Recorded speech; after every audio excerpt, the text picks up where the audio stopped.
Ladies and gentlemen, welcome back to another interview on the Southern Cross Combat YouTube channel. I'm your host, Joel Rasmussen, and today we have Brad Riddell's first interview in 3 years. Yes, UFC lightweight, formerly in the top 10, Mr. Brad Riddell. He has been out of the limelight, out of the spotlight for the past 3 years. Not out of the sport. He's been coaching and living in Thailand, as we talk about in this interview. But we talk about why he's been gone, where he's been, what he's been doing, and he wants to come back. He was meant to be, he was booked for March last year. Unfortunately, something kept him out of that, which we talk about in the interview. But he wants to come back. He's picked a name and an opponent, which you can see on the Southern Cross Combat Instagram. There was a post about it. Yes, and this is the first interview Brad's done in 3 years. A huge thank you to Brad for the time. Thank you for, I don't know if it was a big deal to Brad, but it's a big deal to me. The fact that he would trust me to be his first interview back after 3 years away, and to hopefully articulate and tell the story of where he's been for the past 3 years, which I think we do. I really appreciate him giving me the time, and it's something I have a lot of pride in. I have a lot of pride in this interview. And being able to talk to him after this time away. Also, a big thank you to FightWave. Without FightWave, this interview wouldn't have happened. FightWave helped out booking Brad and connecting Brad and I. So a big thank you to FightWave as well. If you enjoy this interview, please like, comment, and subscribe. I'm very happy with the run of content. The Eugene video, which is the video before this, I'm very proud of that video. If you haven't seen it, please go check it out after this one. This interview I'm very proud of, and there's another interview in the works that I'm also, if I get it, which I'm hoping I will, I'm also very much looking forward to that, which is that's another big one. But I thank you all very much for watching. Please enjoy this interview with Brad Riddell, and without further ado, here is my interview with Brad Quake Riddell. G'day, it's Joel Rasmussen from Southern Cross Combat, and I am very happy to be joined by a legend of the scene. I'm talking to Mr. Brad Riddell. Brad, I thank you very much for the time. It's very good to be seeing you, my friend. How are you today? Yeah, good. It's been actually I think this is like my first interview in like 3 years nearly. So Yes. 3 years, so it's been a while. I sort of like hid away. But yeah, so we're back. So I guess there's probably a lot to chat about. Yes, there is, and I'm very grateful for you giving me the time. I know worries. You talk about that there. This is from my research, yeah, this is the first interview I've seen you do in 3 years. Uh Yeah. where where have you been? So primarily I've been in Thailand. After my last fight, so I've been in Phuket. So after my last fight in New York, I was just intending on taking a rest for I don't know how long the rest was going to be, right? I was just like, I'm ready to put the gloves down for a little bit and just chill out and maybe do some other stuff in life. And I moved to, I came to Thailand just before that fight to do like some training just to see my friend's gym. And I had a really good time here. And I lived here when I was younger. And so me and my partner, we enjoyed it so much. I was like, I really want to move back there. And they were like, oh, that's convenient because we really want you to come and teach. So I was like, okay, sweet, that's easy set then. So after that fight, obviously things didn't go the way I planned. But to be honest, I think, even if it did go the way I would have wanted it to go, I probably still would have moved back out here. So I've just been out here coaching at Bangtao and yeah, dealing with a couple of surgeries and yeah, enjoying life. I'm glad to hear you've been enjoying life. And yeah, I want to, I introduced you there as people know you, Brad Riddell, the fighter. But I was going to Right. say, is it now Coach Brad Riddell? Well, I mean, yeah, it has been. For that period, for the last like 2 years, I was in the first year, I was pretty set on just coaching full time. I wasn't too interested in getting back into fighting, maybe because I was just a little bit overcooked and I've been doing it, a long time and hadn't really done too much else in life. So it was like I was enjoying the freedom of like casual training, coaching. I really enjoy coaching. So, I mean, this is a pretty sweet place to do it. I just get people in. from different places of the world every week, all the time. It's crazy. So that first year, I was like pretty set on just being a coach, and I cornered a few people. I popped around a bit. I got to train some like really good athletes. It was a good time, and then fighting I started to get like a bit more hungry with the people I was hanging around. They were quite motivating, and I found myself like sparring just more and more.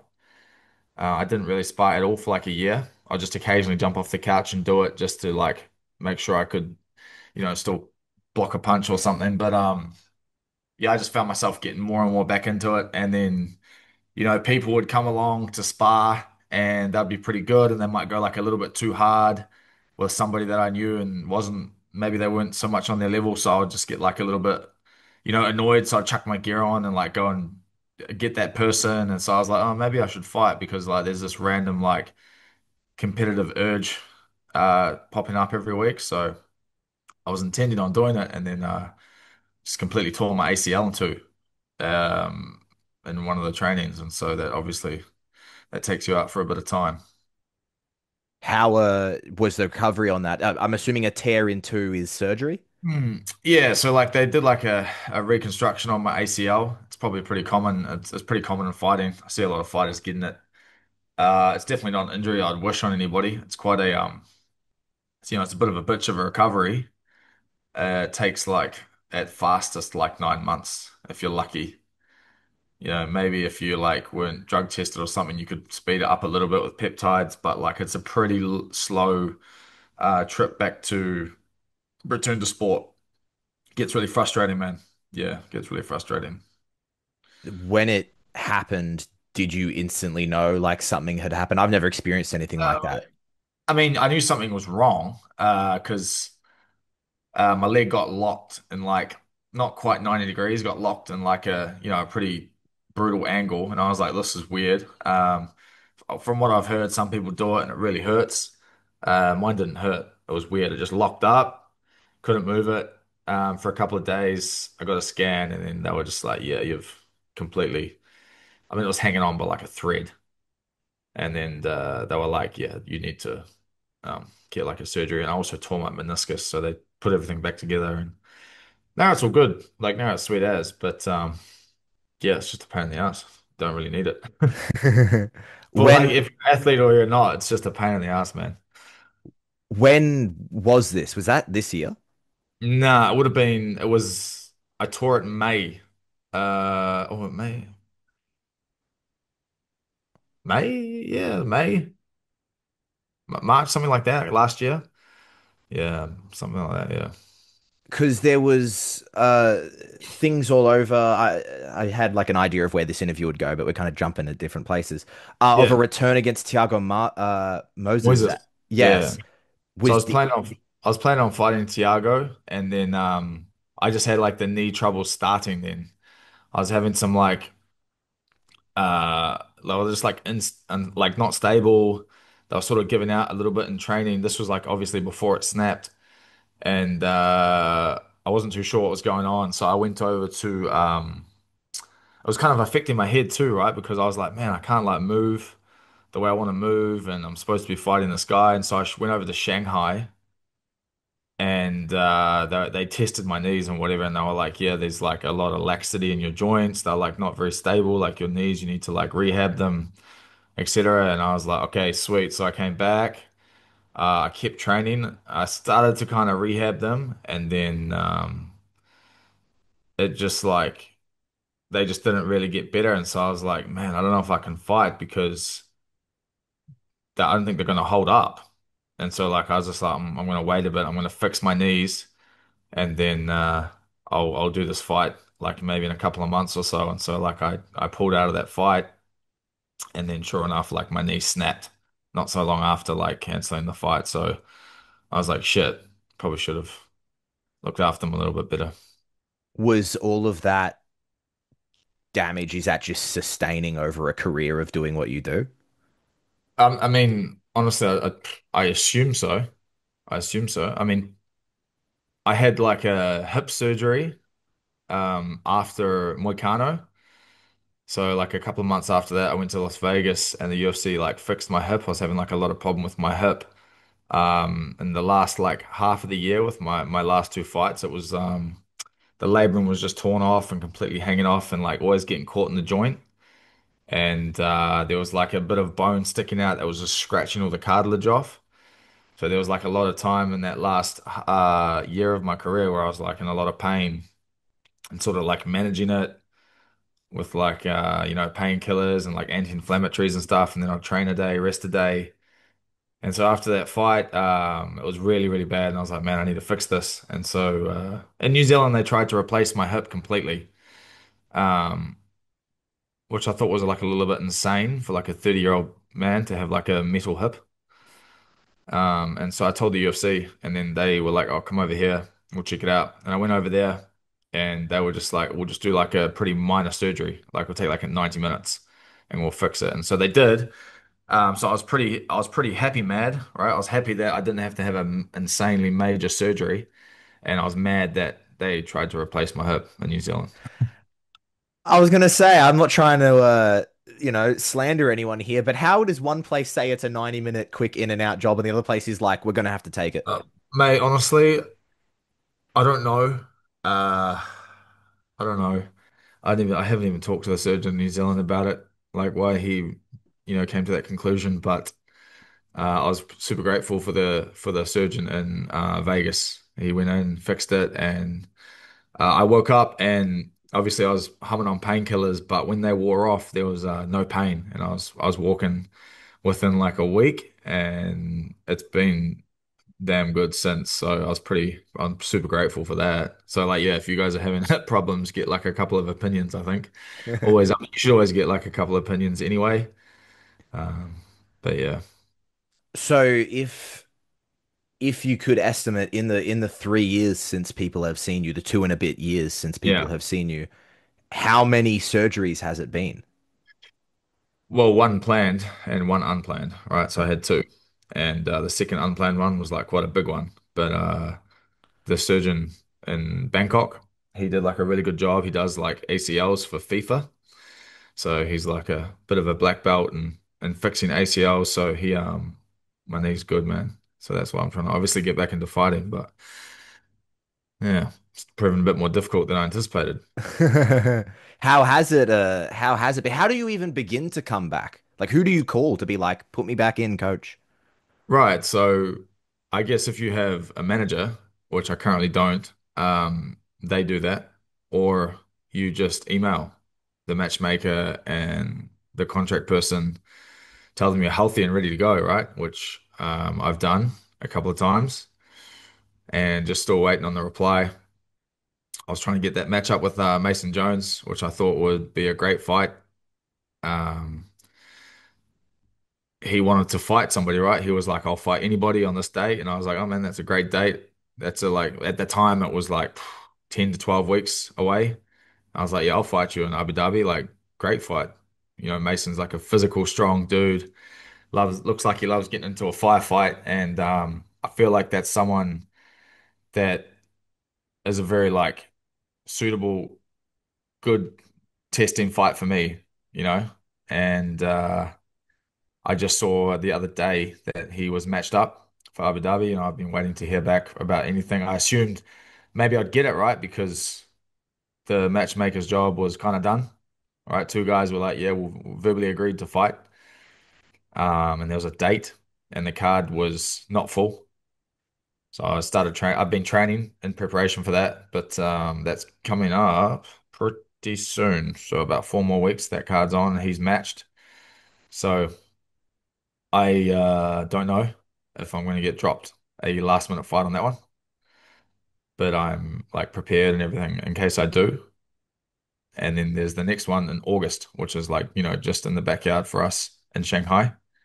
It's only a couple of hours away. And so I heard that, man, I suck at saying his name, but that opponent that we posted, he is looking to move up to lightweight.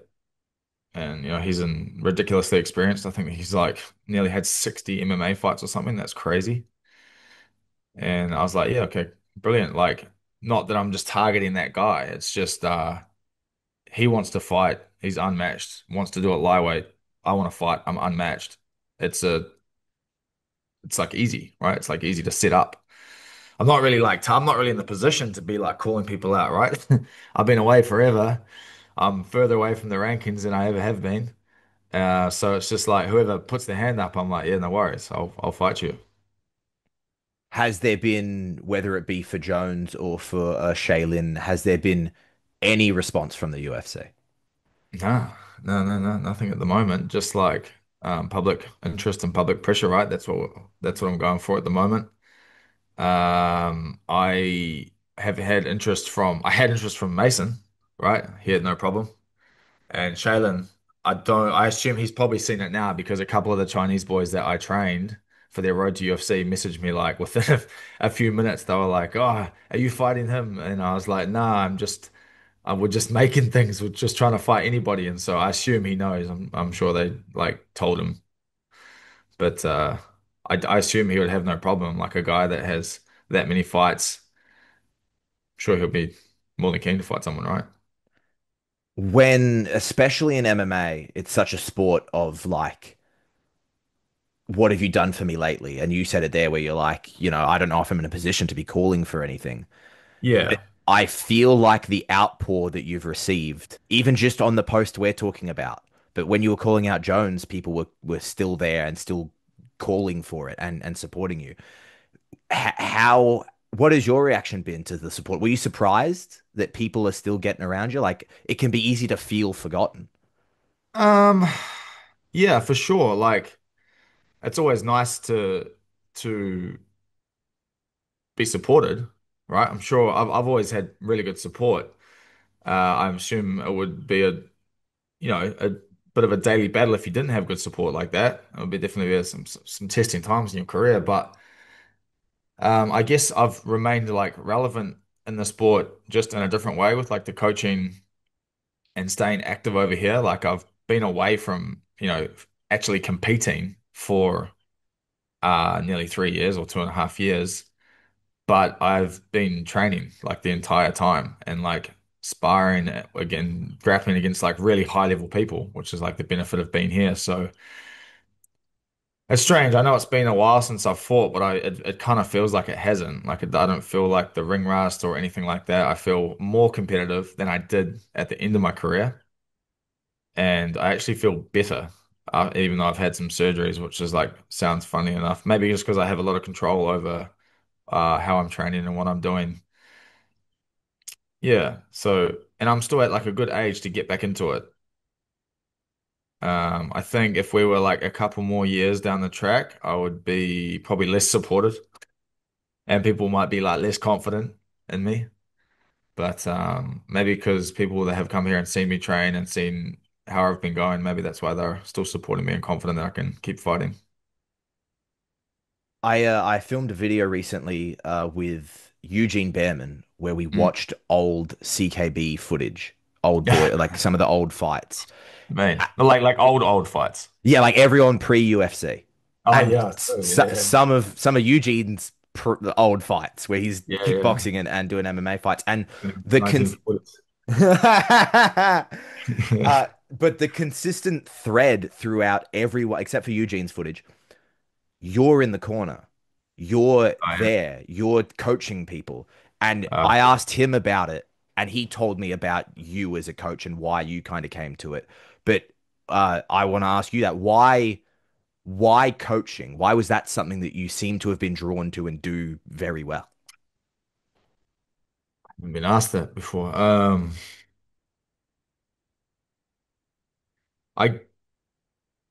I think like the technical side of the sport uh really interests me a lot.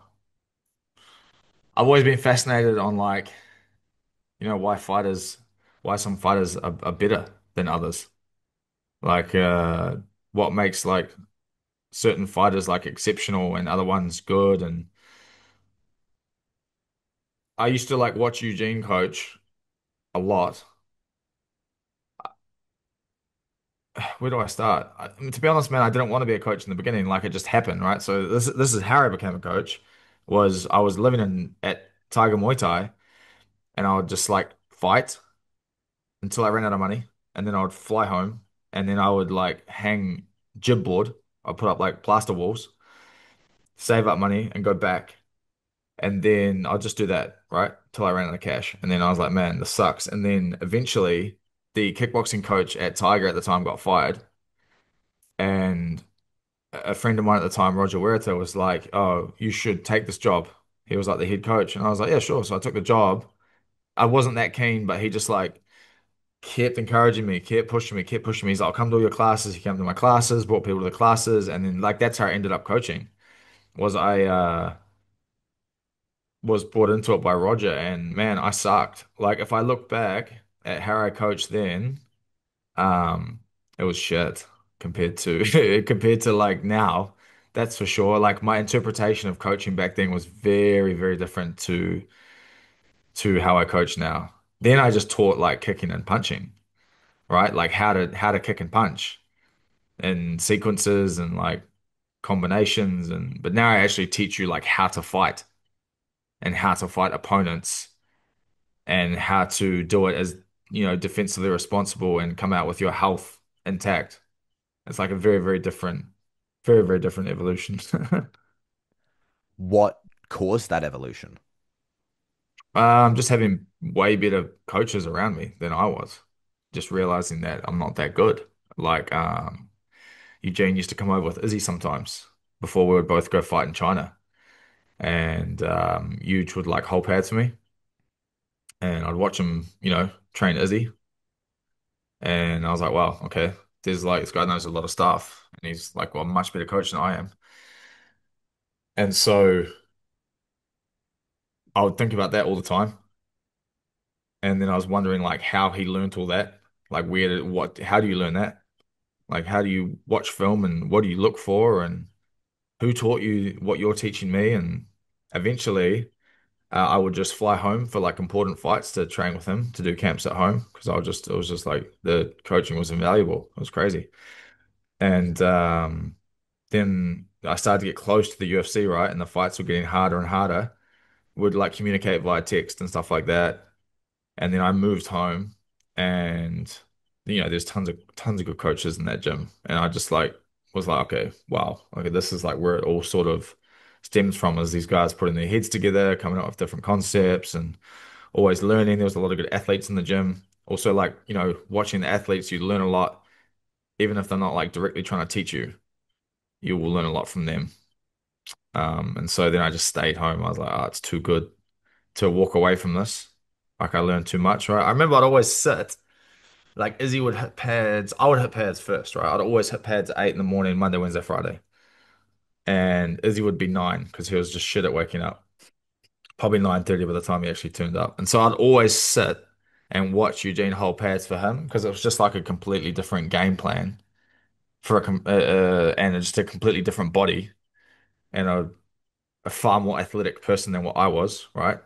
And so I just watch how he trained him and who he was training him for, and then I'd go look at the person and see where like, whatever he was coaching and where that was going to apply in the fight. And I'd watch him hold pads for Hooker, for Kai, because it was just, there was five of us or whatever in the UFC, and we're all very, very different, very, very different fighters. So I was like, oh, I was kind of fascinated, like how he would train like five people so damn different. When was the last time you saw those boys?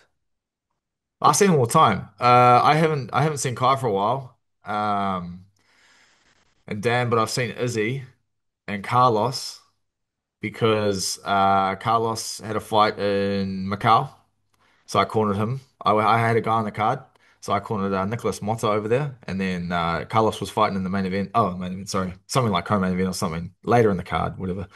And Eugene messaged me. He's like, "Can you please corner? Help Andre and Twist." And I was like, "Sweet." So I saw Carlos there. I see Izzy because Izzy's just like a jet setter. He's just always everywhere around the world, right? I bumped into him in Sydney when I cornered Weili, and I bumped into him in Miami when I cornered Volk. So like I see them, right? Maybe yeah, I see them all the time, man. I see my old coaches. I see Andre, Twister, Eugene. It's pretty sweet. Yeah. That like level of relationship is something that so few people have. And Mm. even the amount of people who fight, the amount of people who corner after that isn't a lot. When you're in a situation where you're there cornering your guy and you get a text, hey, can you jump in for Carlos? Oh Is it yeah. is it like getting on a bike where it comes back and you immediately know how to deal with Carlos? Is there any like, all right, how do I need to speak to you? Yeah, but nah, Carlos is all good, man. Like he's pretty easy. Like he's pretty easy going. Uh, quite a stress-free guy on fight week, and I mean just in life in general. So it was just pretty much just chucking on a jersey and like all the work's done anyway. Like you just are sort of in the corner. Maybe you can give a tiny piece of advice that will help. Um, maybe you can't, right? Maybe you're just there with a jersey on sometimes. Yeah, maybe you're just like sometimes the corners get a lot of credit, but I think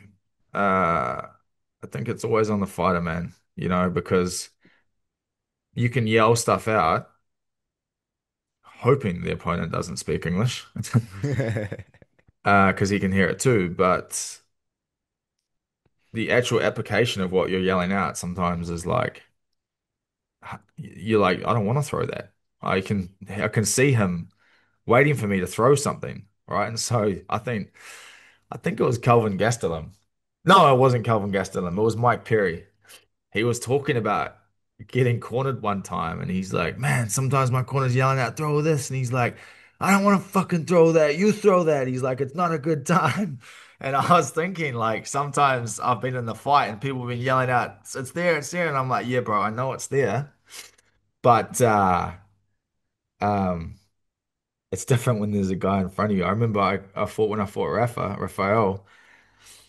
Dan was yelling out, "There's like the left hook." To go in and when I engaged with Raphael and let the left hook go. And I was like, yeah, I see that. But it's like walking into a windmill, like a turbine, bro, from hell. I was just would go in and would just have these crazy exchanges. And you'd go in and then you'd just be trying to get out as quickly as possible as well, right? So it's like, yeah, I see the hook, but it's difficult to get off. Being on one side of the fence compared to being on the other side of the fence. Man, I always think about that when I'm like cornering people. I'm like, do I want to yell that out? Don't want to yell it out and just put his mind somewhere else. Or like, yeah, it's cornering's funny, man. Cornering's like it's a trip, right? Because everyone's different. Some people you don't have to say shit. Some people, if you say something, it makes them worse. I've got a guy here. Got a guy here. He's like definitely one of the most gifted fighters I've ever come across. It's wild, man. He just gets off the couch. I sparred him a couple of weeks back, and I was like coming into. I tried to fight in Azerbaijan first. That was my first goal. I was like, I'm gonna get on that card. So I was on prep for that. So I was like peaking, and I got him to come up and spar, and he had come off the couch, man, and it probably makes me sound shit, but like I swear these punches were gonna hit this dude. Like if you gave me like percentage, I'd be like 95% I'm gonna hit this guy in the face, and like he'd just pull. But if you say something to him in the corner, completely freezes him up, makes it really difficult for him to fight. You sort of just push him in there and just hype him up a bit, and then like he sort of does the rest himself. It's quite interesting. I know you just said sometimes like that. Sometimes it's on the corner and the corner can help, and sometimes you might just be there holding the spit bucket. For Uh, sure. For sure. but to talk when we were talking about when you started coaching and you are self-admitted saying you weren't very good at it when you started, to Shit. then be in the corner with Weili in Australia, where you're like, man, I'm Yeah. cornering in a world title fight right now with someone whose first language is in English, as you touched on before about like you hope the opponent doesn't speak English. What was Right. that like for you? Yeah, well, Weili, like she speaks pretty good English, and like she spends, she spent like a lot of weeks here with us, right? So she like sort of learns what I say and what I sound like, I guess. Like she gets like comfortable and familiar with me. Um, and in that fight, I didn't really yell anything out because I had her training partner next to me, Shui, and he doesn't really speak any English at all, but I would just like point to like different bits of his body or like he's obviously been with us the whole camp too. And so I would just do a particular movement on the corner chair and he would just yell it out. So I figured that speaking Chinese was yelling Chinese being yelled out was way more beneficial than English because Tatiana obviously could understand what I'm saying. And then I didn't want to yell something out and Weili like maybe try to figure out what I'm saying or something like that. She's pretty unique. Sometimes she'd like look over to the corner to find out if she's doing something right. I'll just speak English to her in between the rounds. But again, man, she's like, her and Volk are very similar. They're just two freaks, right? Two monsters, and they're just really good at applying everything in the cage, um, without you needing to yell anything out, right? You sort of just like push them in there, and they've done everything in prep, and they're just really confident about doing it in there. So they're like very, very easy people to corner, man. And it's not like I've had like much to do with Weili in her career, right? She's always been a monster. I just came into that last one.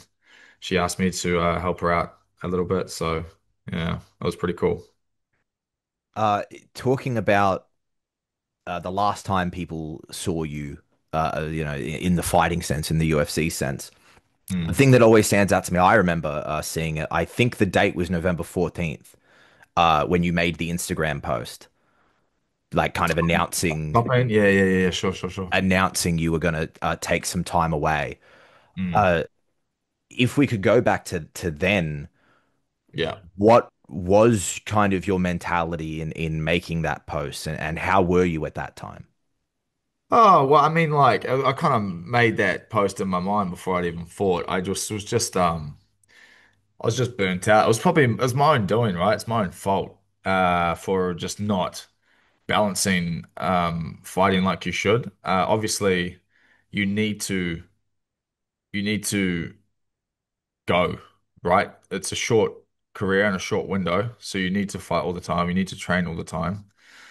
Um, Maybe just not the way I did, right? I didn't really have good balance with the intensities I train, and yeah, and by the time that fight came around, I was chasing a win, right? I wasn't like enjoying fighting. I lost to Rafa, which I enjoyed that fight. I had a great time, and I lost to Jalen Turner quick, right? I was intending on stopping after Jalen. I was like, I'm gonna get this win. If I get this win, or if I just have a great fight, I was like, I'm gonna take a rest. I'm gonna take a rest after this one. I was like feeling like I needed it, and I lost in like 45 seconds, and I was like, fuck, that was not the plan. All right, I'm gonna do one more. I'm gonna get a win, and then I'll stop. Which is like, that's like the down that's the slippery slope is chasing the win. And then Madison Square Garden, I got offered Madison Square Garden against Moicano, still a really good opponent, an amazing venue. Every fighter wants to fight there. But I wasn't really even thinking about Madison Square Garden or Moicano, right? I was just like, I'll get this win and I'll stop. I'll get this win and I'll stop, which is like, that's like the recipe to disaster, really, to lose. So I should have chilled after Jalen for sure and done that. But after Moicano, I remember I was walking out to Madison Square Garden and I just didn't care that I was walking out to Madison Square Garden. I remember not really warming up because like my hips were hurting a lot. Definitely didn't stop me fight. Didn't make me lose having sore hips and whatever. That shit turns off when you get in there and someone's trying to take your head off. But I just remember being like, just didn't have the energy for it. I just sat down and waited for them to call me to walk out, and then I walked out. Remember not really caring, and then obviously I lost, and then I was like, I just want to go back to the hotel with my family. I tried to get out of the stadium, but they wouldn't let me out, so I hung around, and then I just didn't feel like gutted or anything after, right? I just was like, I need to stop. And my wife and my parents were just sitting with me in the hotel, and I was like, I'm not like sad or anything. And then they were like, cool, like stop. Like no one's gonna care. You think it's funny because right, you think like everyone is just always fucking looking at you and like, but no one gives a shit, right? Most of the time it's support.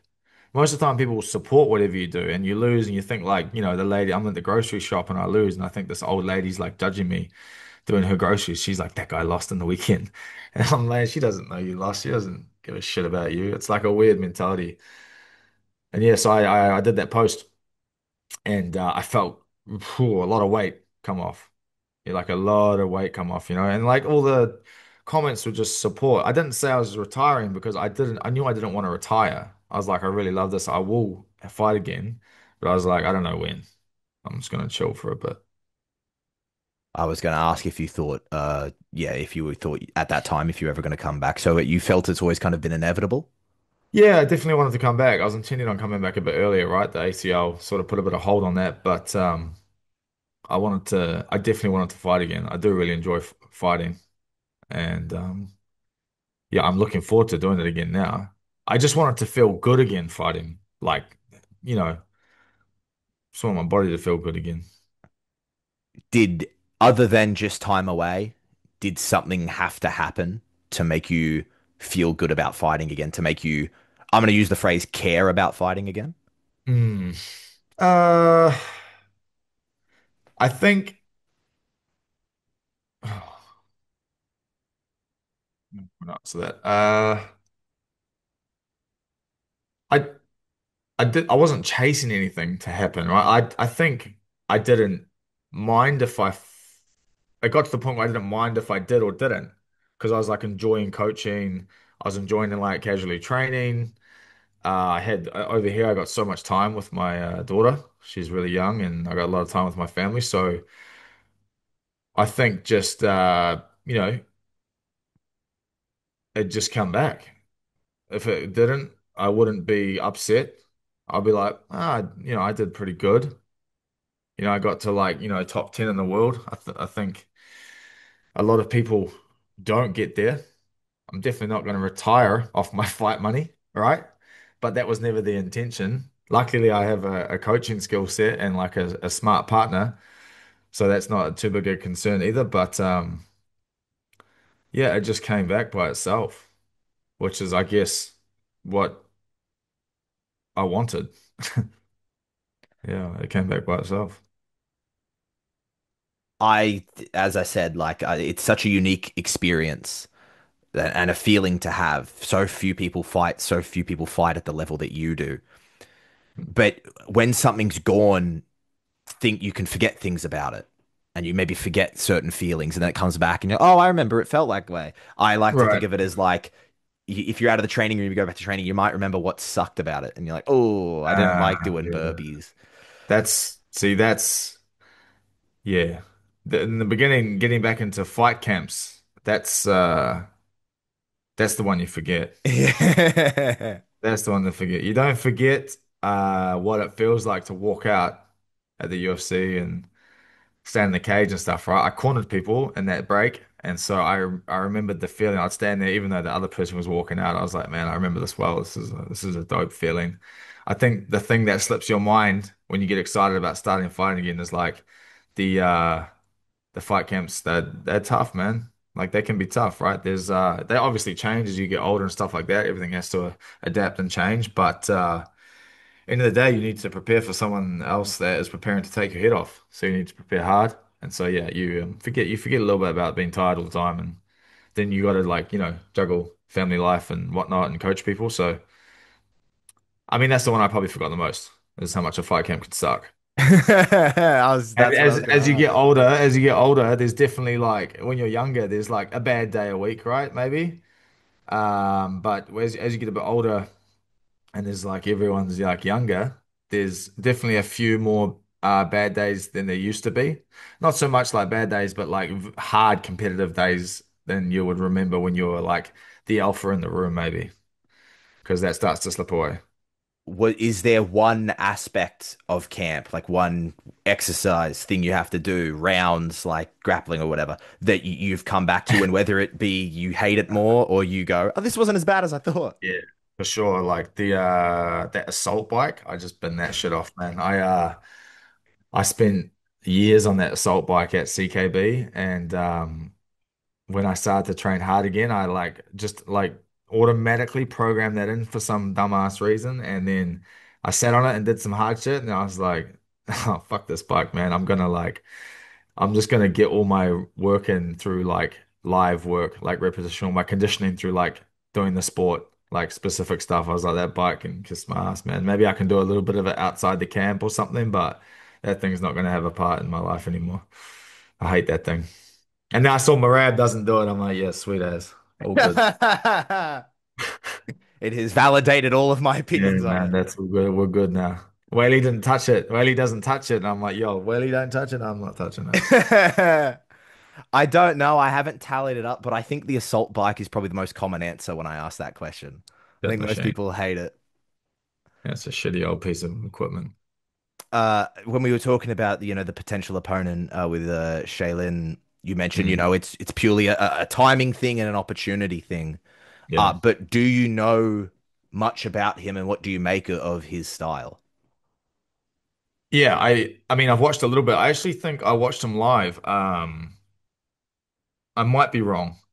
I think he was just coming into the UFC and it was Gamrot versus Sarukian, main event at the Apex, and I was there. I was fighting Jalen the next week, and I'm pretty sure he was on the card earlier because I remember them reading out his record. His record was like big back then, but I didn't think it didn't have many losses and stuff. And so we were like, oh shit, that's a hell of a record. Like, who's this dude? So I remember watching him then. But I do know that like some people come through UFC with like crazy records, and the UFC is very hard. There's a lot of good fighters. People come in and then they like that record gets tarnished, because there's some dogs in there, man. Some dogs in the UFC, and we saw that with Pitbull with Yair. That guy was a dominant force, and then you get someone like Yair who's not scared, doesn't give a shit. Can happen. Yeah, so he is good, and it would be a good fight. So yeah, hopefully that comes through. Hopefully somebody comes through, mate, for that card, whatever.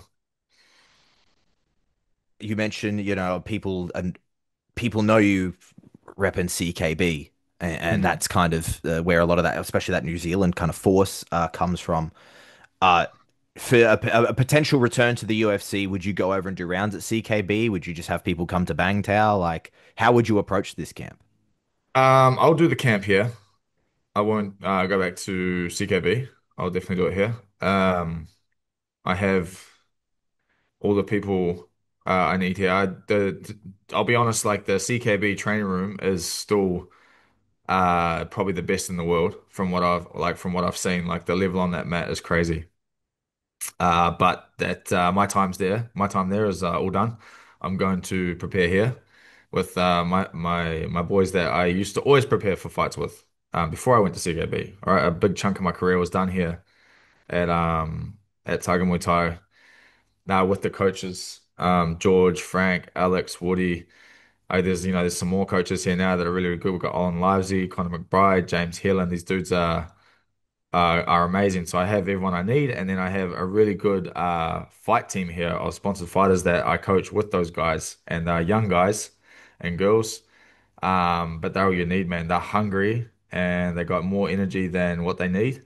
And so if you just chuck enough of them on me for live rounds, it's definitely a good place to prepare. So I'll be doing it here. Yeah.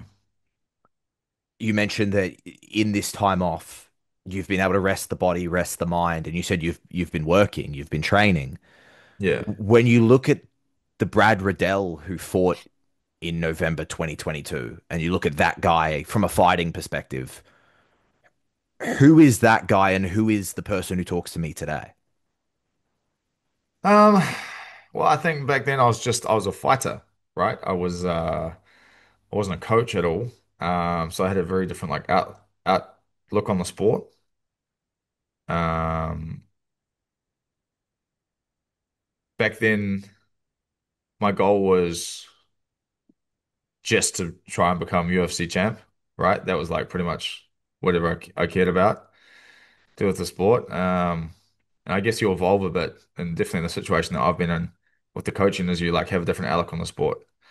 I view it a different way. There's been times in my career where my motivation has changed many times, right? Like sometimes it'll be, for example, some people are motivated financially, some people are motivated for the fame, some people just want to be better than the other person. It always changes. Sometimes when I was younger, I used to fight with a lot of hate, a lot of anger, and then it changes to fighting with like a lot of like, direction on just being like better than the opponent and performing. So I think now I'm more at that stage as like performance. I feel like I have a lot more to show and offer in fighting and coaching all this time, you get better. I think you become a much better fighter when you coach, if you enjoy coaching. You learn more, you get more creative, and you get a different outlook on the sport. Yeah. What motivates you now? I think if I had to think about what do I want at the end of a fight, if you ask me what I could want, and then when the bell goes at the end, is like I want to perform really well and utilize a lot of the skill sets that I never got to because a lot of the times I was just so focused on trying to win, right? But that like sometimes that compromises you a little bit. You don't really get to be as free as you could be and do as well as you could be if that's like your main focus. I was just like, yeah, I need to win this fight, move on to the next one, progress through the ranks. But I know everyone says enjoy the process a bit, but like, yeah, enjoy the process of camp and life and whatever. But like, you need to enjoy the fight too, like all the different elements of it. And so that's what I'm personally targeting is like, yeah, just like a complete fight. Yeah. Uh, Volkanovski talked a lot after the second Islam fight about that kind of fighting mentality and that fighter identity. And Yeah. when that identity goes away, you need to kind of find out who you are. Yeah. Who is Brad Riddell? Um, well, at the moment, I got a few hats on, right? I got like a father hat on. I got like a coach's hat on. I have, for a while, I had like a life coach's hat on. What's that with a lot of the students here? They're very young, right? So you're trying to guide them as well. And there's like, many different obstacles pop up in gyms of this magnitude. So you have to like guide people as well. Um, there was quite a few instances where I had other very good fighters who probably assumed that I was retired sit down and ask how like I dealt with certain things in my career and I think 90% of those questions are always like psychological, right? It's like every fighter can prepare themselves physically just the same, I think. I think the psychological side of it's the hardest. And so for a while I was like a tiny bit of a real unqualified psychologist and then also trying to get back into fighting. So now I've managed to like dial that back into coach and like class coach because I don't teach PTs and stuff anymore and just preparing myself for a fight. So at the moment, yeah, coach fighter until I get a fight and then it will be fighter coach. Yeah, it's a difficult question, man. But yeah, it'll slowly whittle down just to fighter, right? I think the last like 4 to 5 weeks will just be fighter and then bounce back out of that for a while after it. The being a fighter, as we've talked about, being into camp, it's such a weight. It's it it Yeah. it's not for the faint of heart. That's why people like me don't do it, and people like you do it. But on top of that, dealing with the injuries, the surgery, you're doing very well as a coach. You mentioned your wife's very smart, so I'm sure she's doing very well in her life as well. Plus, you mentioned like the drug testing thing. You have to tell people like I'm here all the time if you need to come and randomly wake me up in the middle of the night. I mean, I should have technically left the drug testing pool, right? Because it's been like 3 years. I actually tried at the beginning, not because I want to get on the juice or anything. I just was like, man, I always forget to do it, man. I remember I had two warnings, right? And you get three, and you get like a 6 month ban or something. 6 months or 2 years? I don't know. It's one or the other. So one of them's pretty drastic. And I was like, shit. So I remember for like that third warning, I was filling that thing out all the time. And then it clears after a year. I think you get back to like three warnings. So I did try to leave, and they just never replied to my email, so I didn't get to leave. Um, so I've been doing that for like 3 years, and I'm definitely better at it now, but I tell you what, man, when I stop fighting, that is the one thing I will not miss is filling that bullshit app out, man. Like, I love it because I hate drug cheats in the sport of fighting, right? Do it if you want to take steroids, just do it in a sport where you can take it, where it's all good. And it's like a level playing field. I mean, we can get into this, but like, yeah, I just don't. I think it's essential for the sport. You need to do it. You need to have that app. It needs to be monitored. So I hate it and I love it. It's something that has to be done, and as you said there, it can 100%. really weigh on you having to constantly tell people where you are all the time. Yeah. I know I've kind of already asked you this, but like I'm wording it in a different way. But it's a lot to take on. What made you want to go? Yeah, I'll sign up for all this again. Let's go again. Um. Well, it's not like out of. It's not abnormal, is it for me? Like it's nothing out of. Like I said, I haven't really stepped away from the sport much, right? I stepped away from like being an active fighter. And that is pretty much the only thing I stepped away from. Um, I've been completely immersed in the sport for like 3 years, 6 days a week here. I live very, very close to the gym.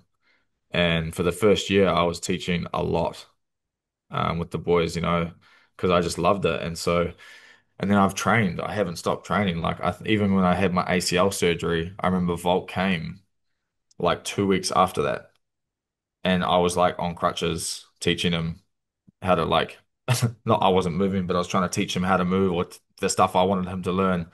So like it's impossible to keep me out of the gym. Um, yeah, it just came back by itself. Like I said earlier, I was like, man, I want to fight again. Trust me, I've stared in the mirror and been like, do you want to fight again? Because I think that's the easiest thing to tell people is you want to fight again. Right? Like you ask me, do you want to fight again? Yeah, I want to fight again. And then like I can go to a restaurant with my family. Right? I don't really think about it, but I think you need to look in the mirror, think about all the bad shit that happened, which is what I did. I looked in the mirror and thought about all the shit that sucked and was like, do you want to do that again? Like for me the time I hate most is the changing room before the fight. You just sort of especially if you're further up the card and people are starting to disappear out of the changing room. Some of them are getting ripped in half. Some of them are coming back victorious. You're like, fuck, man. I hope I'm one of the victorious ones. And then I remember in the RTU on the road to UFC recently, I had a guy. He was the main event, right? And so we were the last dudes. And the changing room, just me and Z Ben stood there staring at each other. And our that was like the closest I've had to the fight feeling. I could feel like I looked at him. He speaks pretty good English, and I could just see the all the feelings that I used to have before the fight, right? Like all the feelings I was saying to my wife yesterday. Um, I was saying to her like, shit just jumps that way, and you got to reel it back in, right? You got to reel this thought back in, that thought back in, that feeling back in, and like I saw a little clip on Instagram of like all these great athletes like Ronaldo, it was like Kobe, and it was like zoomed in on them before like important bits of games, free throws for Kobe, penalty goals for Ronaldo. And Ronaldo is saying things to himself like scoring is normal for you. This is normal for you. This is not a big deal. These people, it's just noise. Like, they'd say stuff and Kobe would say something. They just don't like bash the moment down a bit, like not let it get to them. And then I was like, man, in the change room, you do that too. You're like, there are all these people out there. You're like, no, get that out of your head. Like it's just you and that person. And so like that's always the bit that I think about the most. Sometimes I lie there before I sleep and I remember that stuff, and it can get your heart going pretty good, man. I think every minute up until that change room, you're quite busy on fight week. I mean, you have some moments in your hotel room, but the fight's not there yet. You're 2 days out, you're 3 days out. You're on your phone, playing PlayStation. Okay, 2 days out. Okay, heavy weight cut.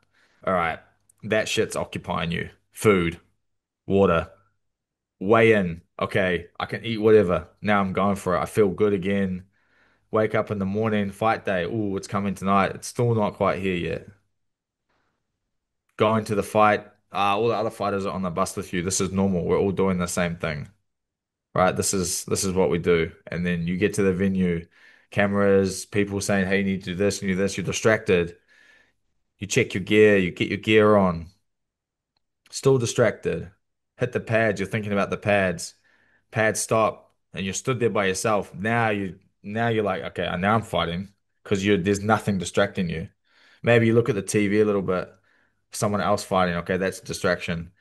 Then they're like, okay, Brad, 10 minutes, you're going to be out in 10 minutes or whatever, or 2 minutes after the fight. Then you're like, ooh, now we're going to be fighting, right? And then you're walking out, and then that's when you're like, fuck, okay, it's happening.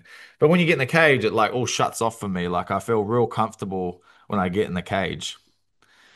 But up until that, yeah, it's always like, I think a lot of fighters, if you speak to them, you should ask them that question. Like, really, where do they really feel and notice that it's like the fight's there? Yeah. Because like you could be facing the opponent. When I face the opponent, it's like hyper focus. I'm not thinking about the fight, but I'm like not thinking about it in the same way I would be in the changing room. I'm just thinking about execution of whatever I need to be executing, right? But your mind's doing fucking windmills, mate, in the changing room. It's going wild. You talk about being able to look at someone and realize they're going through what I went through. Yeah, yeah, man. You can see it, eh? You can fucking see it like radiation around them. It's wild. Yeah, it's funny. As a coach in that moment, what do you do? What do I do for Z then? I distract them a little bit. I distract them a little bit. I want them to think about it because you need to you need to be real with yourself about, what's coming. But I also try to remind them that they do enjoy it. The ones I know that they really enjoy the fight, right? Try to remind them that this is fun and you are good at what you do, and you're prepared. And I don't say all that and shit because then you sound like a hype man. I just try find a way a little bit to distract them, depending on who it is. But then again, it's always dependent on who it is. It's like Weili's just sort of laughing a bit and always smiling in the change room. So I don't think she needs that. I swear, man, she's talking about the most I don't know what she's saying in Chinese, but like judging by like the mannerisms and the body, like they must be talking about the most random shit. Like it doesn't look like they're talking about the fight. Like so she's so chill and calm about it. And then even in the ring, in the cage, she's like, mimicking Bruce Buffer, and I'm like, she's doing like Cossack squats for the warm up. Like Tatiana's over there, steam coming out of her nose, pacing back and forwards, looking like she's gonna rip someone's head off. And then Wei Li's just doing like a little Cossack squat, like side to side, looking at the ground. Turns around, she's like, I feel good. And I'm like, yeah, I'm brilliant. That's exactly what we want to hear. And then there's someone over there with their nose steaming with like, and I'm like, man, what a trip of a person, man. Volk too.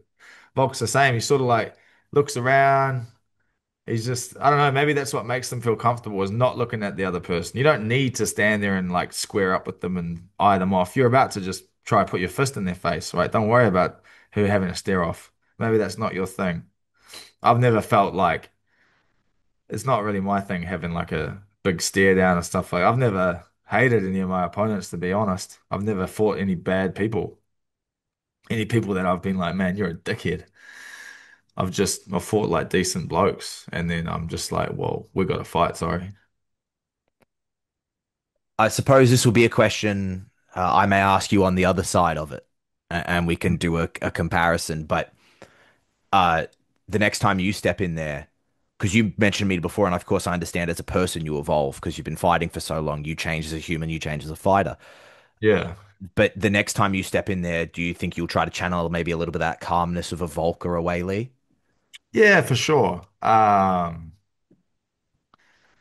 mean, that's like a privilege I get is to witness these unique athletes who are the best at what they like, the very best at what they do, like dominant performers. Look at Wei Li, look at Volk. Very, very few losses. I've cornered Izzy, and I've spent many, many years with him. I spent many years with Volk. I've only spent a fraction of that time with Weili, but the similarities are uncanny, right, on how these like top performers operate. And I can see the difference, right, in them and to other fighters, right? I corner other fighters too. Corner a lot of other fighters as well. And there's definitely things I learned from them, and I'm like, okay, well, that's how it's done. Like that's how you should behave, and that's the mindset that changes on whatever day during the week. Like I can see like the day when they switch over to whatever, to like whatever animal they become. And yeah, like I don't think it's right, this is the right time for me to like compare certain fighters and them, but like maybe I'll say that later in my career. I'm much older, much older, like Teddy Atlas or something. I'll give out the things that I think separate like those elite fighters from. Because what I'm saying is like I've seen Volk from very, very early days in his career and Izzy as well, right? And they've kept the same habits, mentalities, behaviors, and those obviously attributed to what they became. So I'll share that in a much later date. I'll hold you to Yeah. I'll take a bit of thinking. I'll have to write some shit down for sure. But that. Would you ever write a book? yeah, for sure, man. My wife says that all the time. She's like, journal every day, write down everything. She's like, training journal. She's like, write it all down because she's like, the book would be amazing. And she says, you don't need to be like a Kobe Bryant or an Izzy or a Volk to write a book, right? She's like, there'll be people very interested and people that have very, very similar journeys to me that think something that they're going through might only be happening to them, right? But like I said, I've spoken to a lot of fighters that have come through this gym that have been having like psychological battles with aspects of the sport. Sometimes it's a brutal fan base. And I'm like, that's happened to me. That's happened to someone else I know. And they're like, oh, I thought it was just happening to me. And I'm like, absolutely not. Or they're like, I feel like this in camp or this out of camp or this before the fight. And I'm like, yeah, I've had that. I've talked to this person that's had that. And then you can see them be like, oh shit, uh I'm not alone. So I think every fighter should definitely write a book, even if it's just for themselves or their kids or something, right? Because it's a wild sport, man. It's mental. I'm I'm saying this, Brad, because I mean it, and I'm not saying it because you're giving me the time. Um, you say, you don't have to be an Izzy or a Ronaldo to write a book. Mhm. You already are that. You were Nah, you nah, were nah, I think you so. were ranked in the UFC. I've had any idea how many people Yeah. fucking dream of that, dude? Like you have done the 1% fraction thing. Yeah, I did. I did. Yeah, I did get close. Um, less attainable now. Definitely harder if we look at it realistically, But yeah, I did do like something that a very small percentage of people uh, will achieve, and I do try remind myself that sometimes. But maybe because I've just been around some people that have done like freakish things, it doesn't seem much. It doesn't seem like much because of some of the guys and girls that I hung around, or the women that have just blown normality to pieces. But yeah, yeah, I definitely will write a book. I think the UFC stuff is like interesting, right? Interesting. But I think like the earlier journey before the UFC is way more interesting, man. Like all the whack ass places I ended up in like mainland China with Izzy having fights. I think that stuff is those are like the funny stories. I think that's what helps, sometimes attribute to where we got to, is like some of the obstacles we've faced on the way there.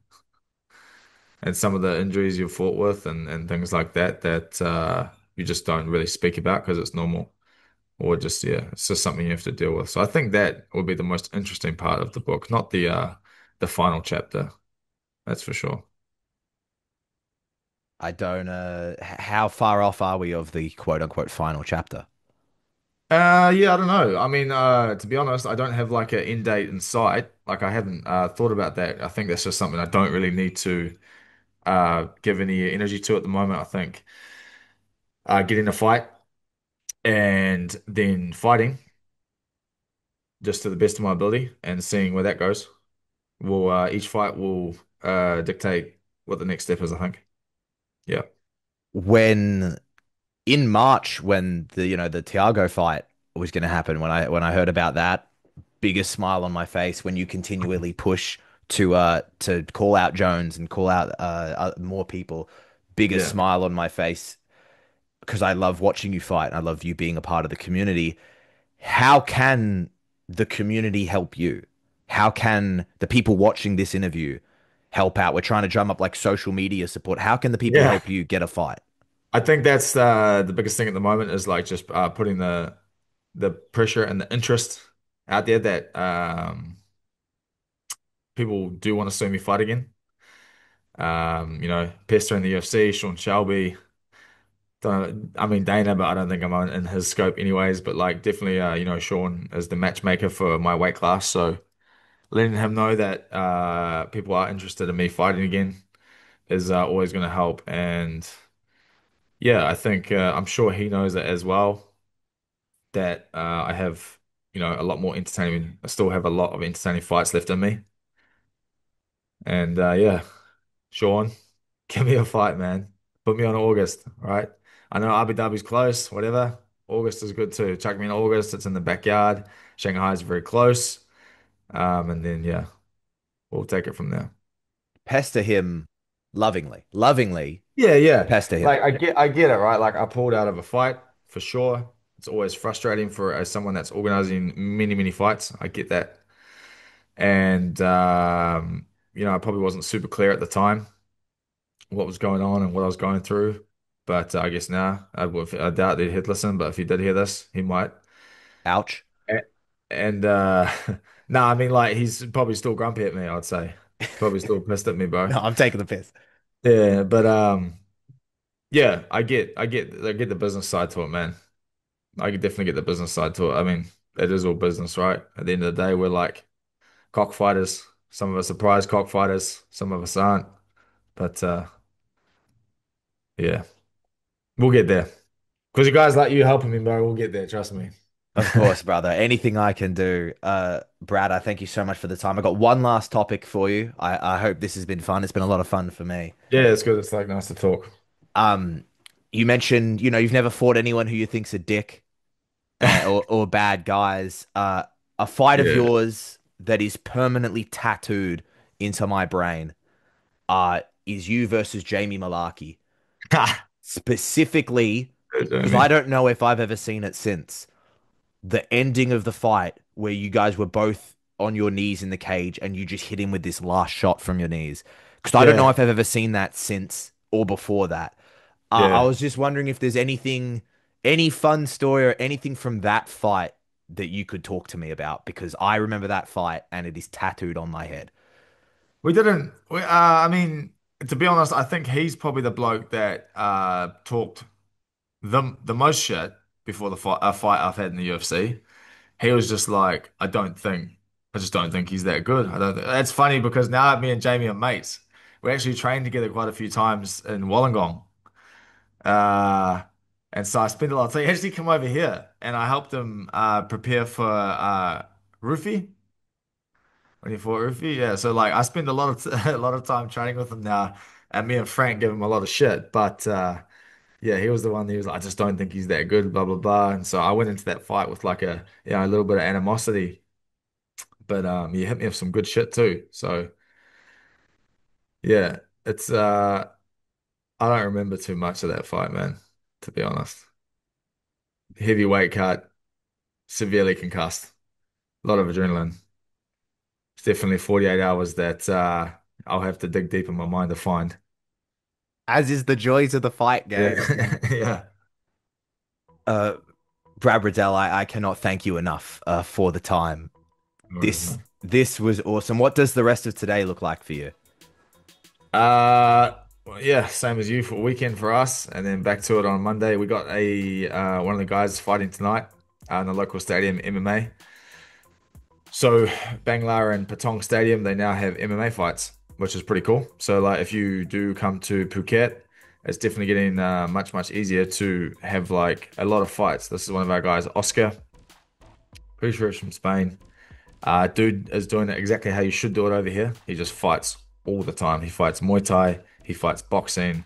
This week he's fighting MMA, and he's just racking them up and getting tons of experience. So he's on tonight at Bangla Stadium. So I'm gonna go watch him. And I mean that's like a nice thing here is there's just it's just you're always in a fight in some sort of way, right? You're always going to watch one. You're teaching somebody that's going to have one. It's quite a unique place. Yeah. Brad, I thank you so much for the time. I look forward to seeing you step back in there. This was so much fun. Yeah, cheers, Joe. I appreciate it, man.